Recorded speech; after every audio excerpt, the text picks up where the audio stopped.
Chapter 16. Don't shoot. "What is going on?" shouted the Mr. Butcher in armour. On rushed the corn dollies and the heads. Before he could say much more, Mr. Butcher in armour was surrounded and seized. A moment later, the dog was too. 2 corn dollies unwound some straw and tied up its mouth. "You can't do this," said Mr. Butcher in armour. "Soldiers, to your positions." Little Moppet leapt up. "Soldiers, don't shoot. Look what you are made of. You come from the earth just as we do. When the people who made us starved, the people who made you starved too. Would you kill your own mothers and fathers, your own brothers and sisters? No, don't shoot." "Shoot!" yelled Mr. Butcher in armour. "Kill them!" Hanuman and Pemulwuy joined in. "Don't shoot, soldiers. You don't have to do what he says. You're like us. Join us." "This didn't happen in Star Wars, did it?" said Charlie. "Or Winnie the Pooh." No, said Frank, trying to imagine Winnie the Pooh and Piglet running through the 100-acre wood with a bunch of soldiers. The soldiers muttered amongst themselves. Some made a move towards Mr. Butcher. Harvest Queen spoke up. "This court is abolished. It does not exist. It is finished." And there was a huge cheer. "Way!" "Lord Chiltern," said one of the heads with his big grinning face, "you are under arrest." "I am?" said Mr. Butcher. "What have I done wrong?" Frank had a feeling there was something wrong with the question itself. It's okay that he wants to know about stuff being wrong, but it's not just him, is it? Not him on his own. I mean, it's all the Butchers or the Chilterns, whichever they are. I can't even work out which one is which anymore. Was it Armour and then Admiral, Judge, or what? "As far as we're concerned, it's this," said one of the heads. "For hundreds of years you put fences round the land where we grazed our sheep and cows, round the woods where we put our pigs in. You put fences round the land that we all used, and then you said it was yours.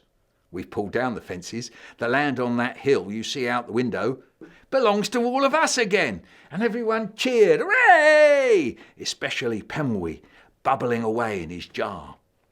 "That's our story," said Ivy Girl to Mr. Butcher. "Maybe some of the others have got things to say, Pemulwuy, Hanuman, Dolphin, Not-Sheba." Before they had time to answer, Charlie started shouting, "Ha! This is news, man, and we're here. Grab it, grab it. When it hits the world's TV screens tonight, it'll be a sensation. Ring the producer. Tell him we've got the shots. We were there, man, we were there. We'll call a press conference. Interview the president." Frank took Charlie by the arm and whispered in his ear, "Take it easy, Charlie. We don't know exactly what's going to happen next." "Exactly," said Charlie. "That's what's great. This is for real. This isn't yesterday's newspaper. It's so tomorrow, man. This is now, and it's big. Big, big, big."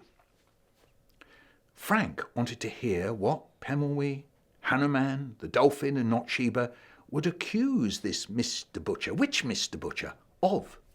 What would they say? Though I suppose I can guess because they've been telling me all along, he thought. But Mr. Butcher the teacher turned to Frank and said, yeah, when this gets back to your mother, boy, you'll be in trouble. You can say goodbye to the city high school now." "Your tomato is very red, sir," said Frank. "What are you talking about, boy?" "Your chin, sir." "Get out. Send the next boy in." "Yes, sir," said Frank, and walked out. He walked down the corridor, into the front hall, and out to the car park. The coach was waiting, and a few of the other kids from his class were already there.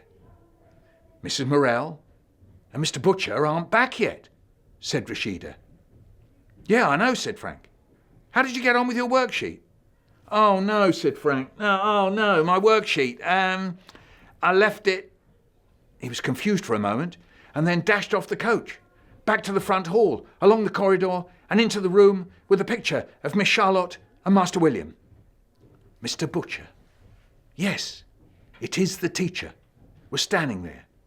He had the worksheet in his hand. "That's my worksheet," said Frank. "I left it there." "I know you left it there," said Mr. Butcher. "What I also know, is that it's not been filled in. Has it, Frank? You haven't learnt a single thing today, have you? Haven't I, sir? Don't be cheeky, boy," said Mr. Butcher. "And make your way to the coach. You've disappointed me." Frank turned to go, but then remembered to glance over his shoulder at the painting. Has she gone? He couldn't see her. He wanted to say goodbye. He wanted to see her again. He wanted to see her quite a lot. "Carry on," said Mr. Butcher, pushing Frank on down the corridor towards the front hall. "When I get back to school," Frank thought, "I'll try and find out more about her. The internet, yeah. I could do that at least, and then I could come back and tell her. Yeah, that's it." He stood outside Chiltern House and looked back at it. Mind you, she never helped me with my worksheet. Thanks for watching, and I hope you enjoyed the story about Frank's adventures at the stately home.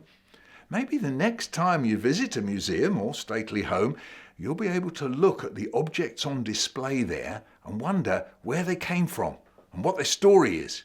You might want to write your own story inspired by them. Frank also appears in You're Thinking About Doughnuts, which you can find here on Kids Poems and Stories with Michael Rosen. Don't forget to subscribe to this channel. Just click on the bell to keep updated with all the latest vids that we post here.